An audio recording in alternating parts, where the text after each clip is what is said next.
jalan kalau kita ke daerah Jawa ya, Jawa Tengah, Jawa Timur, Bali, nggak ada yang ombak banyu. Kalau di Bandung itu dari Jakarta begitu kita tidur pas bangun itu kerasa bangun, oh ini Bandung. Kunaon coba kan? Rarenjur. Wisman bagus, hanya penerapannya tidak berjalan di Kota Bandung. Cintailah Kota Bandung seakan mencintai diri sendiri. Assalamualaikum warahmatullahi wabarakatuh. Kembali berjumpa di Beni Sahabat Stories, podcast Anda.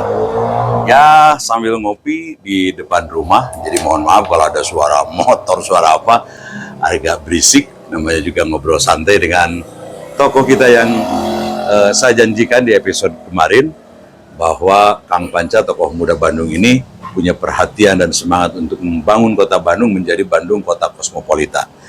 Kemarin kita sudah ngobrol tentang bagaimana caranya untuk meningkatkan PAD. Salah satunya dari UMKM, dari restoran, dari jajanan, dari kuliner. Karena Bandung ini surga aja kuliner ya Kang Panca. Nah, sekarang saya ingin mencoba berbicara yang agak serius. Wah, memangnya kemarin nggak serius. Tentang dunia pendidikan di Kota Bandung. Terutama sekarang ini dengan zonasi. Nah, bagaimana menurut Kang Panca? Zonasi itu nantinya perlu. Nantinya perlu. Artinya sekarang belum perlu. Nah, sekarang ini harus fasilitas semua sekolah itu ditingkatkan dulu, merata. Ya. Merata. Jadi tidak ada sekolah disebut sekolah favorit itu tidak ada, itu bisa. Cuman tetap bahwa sekolah-sekolah itu harus bersaing dengan keunggulan. Tetap harus ada persaingan. Tapi pemerataan dulu fasilitasnya. Nantinya sekolah di Ujung Berung itu akan bersaing dengan sekolah yang di daerah tengah. Daerah Dago lah misalnya. Dago gitu ya. Harus bisa bersaing. Bisa bersaingnya dengan apa? Infrastruktur itu termasuk dengan guru-gurunya juga. Ya. Bukan hanya bangunan, fasilitas mengajarnya, fasilitas. Kalau sekarang kan dengan teknologi fasilitas internet yang cepat, komputernya yang udah yang paling tinggi. Jadi anak-anak itu bisa langsung melaksanakan pendidikannya. Kemudian yang harus tahu juga bahwa sekolah itu dibagi dua sebetulnya, malah dibagi tiga kalau dengan perguruan tinggi. Dari TK sampai ke SMP itu kewenangan Dinas Kota Bandung, kota. SMA itu kewenangan dari Dinas Provinsi. Perguruan tinggi kementerian. Artinya ini harus bersinergi lah semuanya itu.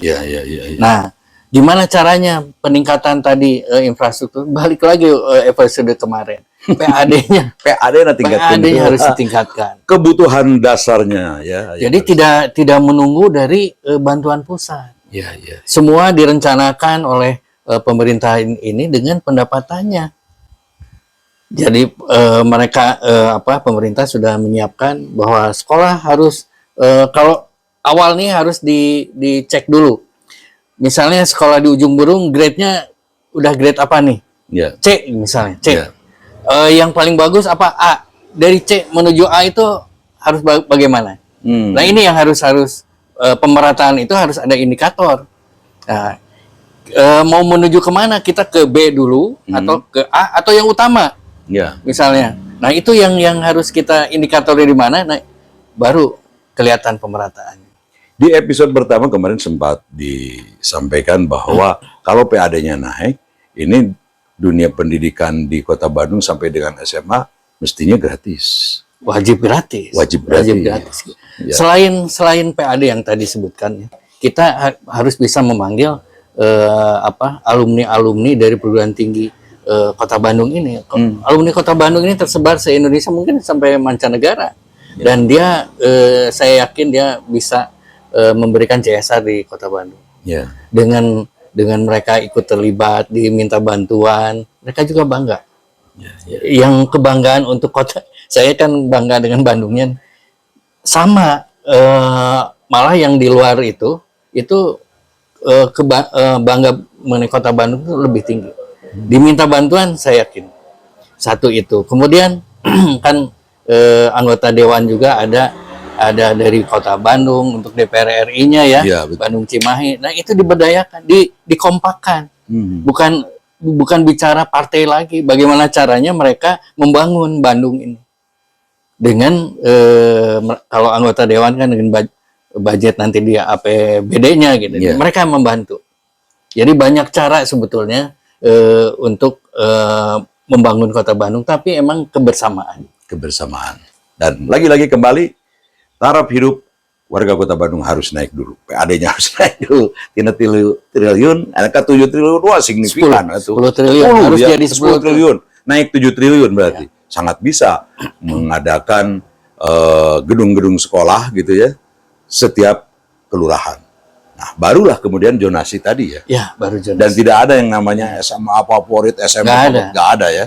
Semuanya favorit gitu ya. Malah unggulan jadinya nanti. Misalnya kalau di daerah Astana Anyar ke sana itu unggulannya wah bahasa sih di sana ke arahnya ke sana.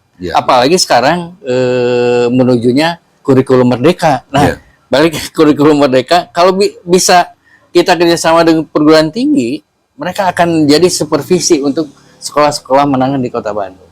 Apalagi kita punya universitas pendidikan. Ini UPI yang dulunya IKIP ya, itu kan universitas paling besar pendidikan di Indonesia lah. Kalau saya banggakan sih.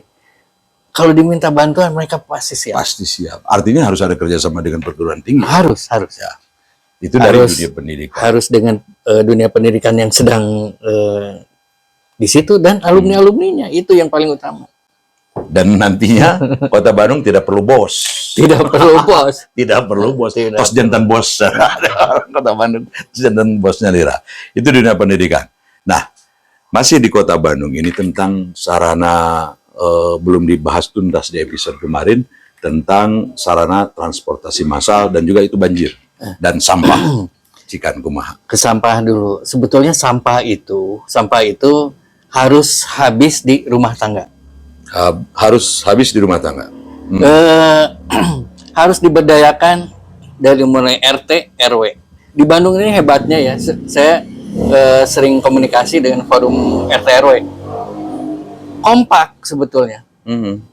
Forum RT RW tinggal diberdayakan pemerintah dengan forum RT RW selesai mengenai sampah. Dan pengangkutan sampah itu jangan tiap hari sama. Hari pertama misalnya non organik, hari kedua organik, hari ketiga sampah plastik, hari keempat lain-lain misalnya. Jadi yang bawa itu sudah menjadi satu bentuk, bisa organik bisa langsung jadi pupuk, plastik itu bisa jadi biji plastik, semua jadi uang sebetulnya.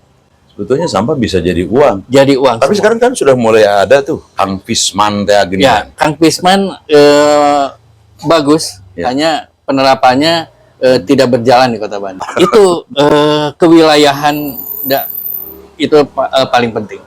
Jadi kelurahan, kecamatan, tapi ujung tombak adalah RT RW. RT RW ujung tombaknya. Dan di kompleks saya juga sudah mulai itu ada yang namanya bank sampah, kemudian ada pemilahan organik dan anorganik. Nah, kalau sudah sampai seperti itu di Kota Bandung, sampah itu bukan lagi menjadi suatu ancaman, tapi sudah menjadi PR tosen deui. Nah, ujungnya di mana? Karena PR tosen, pengusaha yang bisa setelah masyarakat mengumpulkan dan sebagainya, ada angka kan, uangnya. Pengusaha yang mengambil itu. Kadang-kadang kita sudah, ya masyarakat sudah menjadi pupuk organik gitu ya, tapi siapa yang menampung? Nah, lagi-lagi pemerintah menggalang para pengusaha untuk standarisasi cara pupuk yang baik, yang organik, kompos itu kayak gimana. Penerapannya kemana? Ya, fungsikan RW/RT. Ya. Karena RW/RT kan sudah ada honornya juga. Betul. Kalau perlu ditingkatkan juga gitu. Harus. Minimal UMR itu minimal. Balik lagi kalau ke sana kemana Kang? Kemana? PAD lagi. PAD lagi. Semua PAD. 7 triliun. Kemarin kan 3 triliun, nambah 7 jadi 10 triliun. Bahkan bisa lebih 10 triliun. Bisa. Nantilah hitung-hitungannya. Saya ada hitung. Kalau sudah jadi wali kota. Hitung-hitungannya ada. Nah, kayak gini, si sampah minyak aja ya. Minyak minyak goreng, minyak kelapa. Ya. Itu kan tiap rumah itu pasti ada sampah itu. Jalan tah. Jalan tah. Dan itu menghasilkan uang. Kalau dicek kan minimal 4.000 itu per liter sampai 6.000. Itu bisa jadi solar dan alatnya ada. Orang Bandung yang bikinnya, saya tahu teman-teman kreatif, anak-anak Bandung yang bikin alat pengolahan itu. Dan itu bisa. Jadi di Bandung itu apa sih yang tidak ada? Kreatif semuanya kan. Dan kreatif bisa. Jadi Bandung itu tidak layak lah menjadi kota yang tertinggal. Kenapa saya sebut kota yang tertinggal? Jalan infrastruktur ya. Jalannya aja dibandingkan dengan Medan, Surabaya, kita jauh tertinggal. Ya, kayak jalan kan. Jalan kalau kita ke daerah Jawa ya, Jawa Tengah, Jawa Timur, Bali, nggak ada yang ombak banyu. Kalau di Bandung itu dari jalan dari Jakarta, begitu kita tidur pas bangun itu kerasa bangun. Oh ini Bandung. Kunaon coba kan? Rarenjur. Wah, udah nyampe Bandung gitu. Nah, itu bedanya. Bedanya di situ. Oh Bandung ya. Ya, jadi lagi-lagi PAD, lagi-lagi ya pendapatan asli daerahnya naik dan sangat layak untuk sekelas kota Bandung. Nah semuanya ada di Kang Panca, ada dalam pemikirannya, ada dalam semangatnya, ada dalam perhatiannya. Dan saya juga karena berkecimpung di media, banyak sekali suara-suara yang mendukung Kang Panca untuk maju dari Bandung 1. Tinggal ada yang meminang lah, siapa yang akan meminang Kang Panca. Meminang naon ya Kang? Meminang naonnya lah gitu aja, adu-aduan awe. Mudah-mudahan ya bisa jadi wali kota Bandung. Kalau jadi wali kota Bandung harus berdua ya. Wali kota dan wakil maksudnya. Oh, wakil. Dan ibunya akan jadi tim penggerak PKK. Itu. Sekalian aja kita iklanin ya, siapa yang berminat. Oke, sudah dibahas semuanya. Mulai pendidikan kan, tadi satu lagi jalan kan. Oh iya, jalan. Nah, Jalan Dago ya kan? Ya. Tadi waktu kemarin kan disinggung Jalan Dago jadi Cilencang. Ya. Dulu saya sampai mahasiswa juga, lewat mahasiswa lah. Setelah lulus, itu Jalan Cikapayang tuh ada sungai kan? Ya. Ingat nggak? Kalau ke rumah-rumah itu kan kita harus nyeberang pakai jembatan. Ya. Sekarang nggak ada. Bayangin kan? Jadi dari atas, si air itu nggak ada serapan, kemudian penampungan si sungainya nggak ada, hanya jadi box yang 1x1, gitu ya. Yakinlah dia nggak nyampe ke sana udah melimpas. Saya perhatikan dari Simpang Dago itu sudah tidak ada kamalia gitu ya. Nggak ada. Dan selokannya itu tidak meresap. Jadi hanya air di kota Bandung itu langsung hilang. Coba kalau kita bikin sebutnya tuh tempat penampungan air di seluruh kantor pemerintahan. Jadi di atasnya parkir, di bawahnya si aliran air itu masukkan ke sana, masukin ke bak penampungan. Ya, bak penampungan. Semua bak penampungan. Nanti air ini beberapa tahun lagi akan mahal. Nah, kita harus bisa air itu dimanfaatkan, jangan sampai kebuang percuma. Bisa ditampung. Ditampung di hampir semua. Ada bunker lah gitu ya. Ada bunker, itu bisa. Bunker yang diresap juga, bawahnya jangan dibeton. Bawah seperti kalau kita bikin septic tank. Ada bak-baknya, ada sekat-sekatnya, air masuk ke sana. Yakin nanti kalau ada yang sumur pompa, airnya bagus-bagus.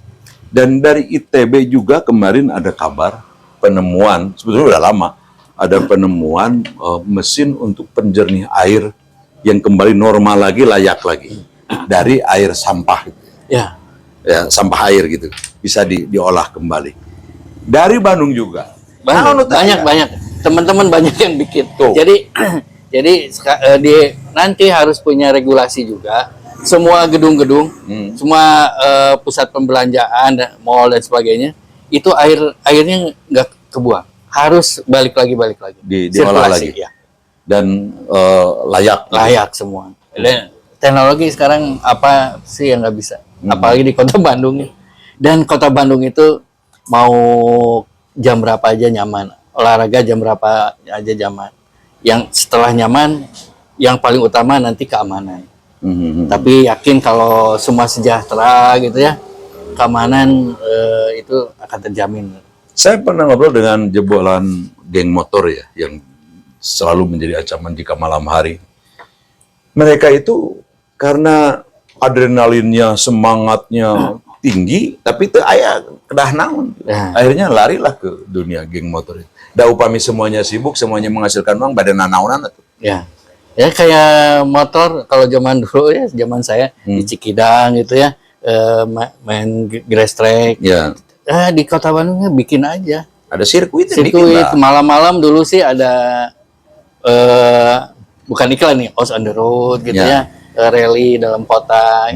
Nah, event-event ini harus diadakan aja secara legal gitu ya. Ada sponsornya, tuh sponsor. tos jantan artos dewai. Saya bingung. Ya, beliau itu kan insinyur dari teknik sipil ITENAS. Lalu lintas transportasi. Nah, ini kan bisa diciptakan bagaimana sarana transportasi massal di Kota Bandung ini yang benar-benar laik, yang benar-benar lausun gitu. Ya, selain transportasi ya alat-alat lalu lintasnya juga itu harus modern. Dan ini kan bisa distimulasikan dengan program. Sekarang sih ada. Jadi program satu kota gitu ya, di mana di sini harus merah, di sini harus hijau. Ini kita stimulasikan dulu, baru diterapkan di kenyataan di jalannya. Jangan asal garis-garis putih di mana gitu ya, parkirnya, media ya itu sudah ada sekarang sih. Ya, tempat parkir di tempat perbelanjaan, di badan jalan dan lain sebagainya. Itu tadi sudah pakai teknologi ya? Ya, pakai teknologi. Langsung nyampe ya ke dinas perparkiran. BP ya, BP perparkiran. Dan Bandung ini kekurangan sentra-sentra parkir. Itu yang harus diciptakan juga. Misalnya gini, Braga gitu ya. Braga harusnya bebas parkir. Harus kita lihat Malioboro. Malioboro bisa. Di ujung sana ada tempat parkir kan? Bis di sana, motor di sana, nggak ada di pinggir jalan. Tidak ada kaki lima. Tidak ada kaki lima. Semua. Dan Bandung harusnya bisa. Harusnya bisa. Kenapa? Orang lain bisa, kita nggak bisa. Nah, kaki limanya ditempatkan dengan baik. Dipromosikan juga, bukan dibuang. Karena mereka UMKM. Ditempatkan, dipromosikan, diedukasi. Terus makanannya juga harus sehat dan halal. Dan itu sudah dilakukan oleh Kang Panca ya? Alhamdulillah kalau makanan. Nah, makanan sudah dilakukan. Ada pelatihan untuk ibu-ibu gratis ya. Kemudian juga dijadikan mitra karena beliau punya perusahaan catering, dijadikan mitra juga nih jebolan-jebolan Hanan Academy, namanya Hanan Academy ya. Kemudian kalau juga perusahaannya PT Hanan Bogarasa. PT Hanan Bogarasa. Nanti saya juga bikin boga lakon. Sudah ISO kan? ISO. Sudah ISO lagi ya? ISO 9001 sama 22000. Alhamdulillah. Mantap. Sekarang kata akhir nih dari Kang Panca untuk warga Kota Bandung. Silakan, ada pesan apa?